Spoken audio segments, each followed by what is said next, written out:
everybody, it's Cinderella X. I'm just sitting here, taking a break from cleaning the chimney, and I'm just here sitting here with Slippers. Say hi, Slippers. Yeah. Yes, he's a good cat. Yeah. Yes, you are. So we were just, Slippers, you need it bad. Yeah, you do. Yeah, you do. You do. You know, you're a puffy white cat, but you're starting to look like Bad Luck. She's a really dirty cat. She's a dirty kitty. She gets right in there in the chimney with me with her little paws. She asked to help me clean. That's all Slippers. She's a good girl. Yeah, she's a good cat.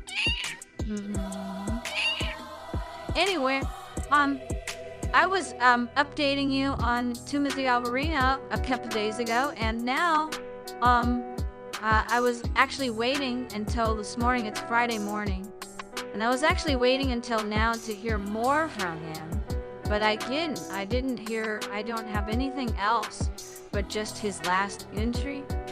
And he said, so this was not yesterday, but the night before yesterday, we met the Apu chief of San Antonio in Iquitos today. We are heading up the river with these guys tomorrow. Wow, and that was day before yesterday. Very interesting details of the alien incursion incidents are already emerging. It's hard to say incidents. Wait, I did it. Anyway, so that was not yesterday, but the night before yesterday. So that was Wednesday night. And so yesterday morning, he got up and he went with his escorts, his armed escorts, military guys, and he went with his partner and with a bunch of recording equipment, video capturing equipment, and they left up the river. It was a 16-hour run up the river. I don't know. I'll have to look at a map. I don't think that's actually the Amazon that they're going up, but maybe it is. I'll have to look at a map. So anyway, so they were, so when he posted this, when Timothy Alberino posted this, it was Wednesday night. And so yesterday morning, he took off. So Timothy Alberino posted this Wednesday night. And Thursday morning, they got up, and I was hoping to hear from them to see if they got in their boats okay and everything. But a 16-hour run up the river to get to that remote village in Peru where there's all those scary alien sightings and abductions and strange lights, and everybody's freaking out. It's getting really dangerous. So he would have got 16 hours if he would have left there at 9 in the morning, or let's say he got up really early and left at 6 in the morning. He wouldn't be up there by 6 at night. It'd be 12 hours. So midnight, he would have gotten up there at midnight. So maybe he actually got up there later than that. He may have actually gotten there at 1 in the morning or something this morning. So yeah, he probably got there in that remote village location in northeastern Peru. Yeah, probably about 1 or 2 in the morning, and he's probably just waking up, having some coffee, and getting their video gear set up and their expedition gear and all their bivouac camping gear, and they're gonna go in and see what's going on with these sightings and abductions. And you know, you hear everything from aliens flying down and grabbing people and then flying away with them, and then you hear other villagers saying, oh no, it's just miners with jetpacks. But miners with jetpacks, they don't make a jetpack strong enough to pick somebody up and fly away. And like, how would you control it? That would be almost impossible. It would be impossible. Well, you gotta take your hands off the controls to grab the guy and then fly away. How you gonna do that? Anyway, I have a lot easier time believing in alien beings flying down and grabbing people. I don't know about you. Chinese minor jetpacks, whatever. Anyway, so yeah, I thought about contacting Timothy Alberino and maybe loaning out my fairy godmother, but that would be a mess. I mean, the thought passed right through my head very quickly and then disappeared into the trash can. Yeah, that would be like getting my fairy godmother to deal with those aliens in northeastern Peru. That would be like asking Charles Manson to beat up the neighbor down the street, the bully next door. I mean, things aren't gonna go the way you want.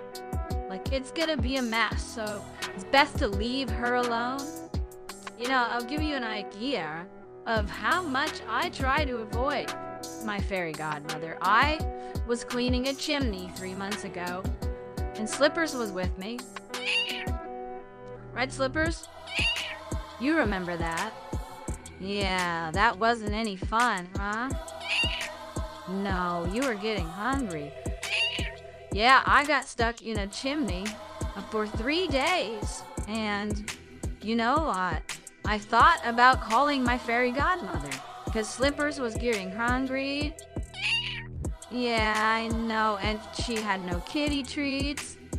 Well, I gave it 3 days because I was gonna wait until I was sure I was going to be dead of thirst before I called my fairy godmother, because let me tell you, things aren't gonna go the way you want them to when she comes to rescue you. Number one, she doesn't like people at all.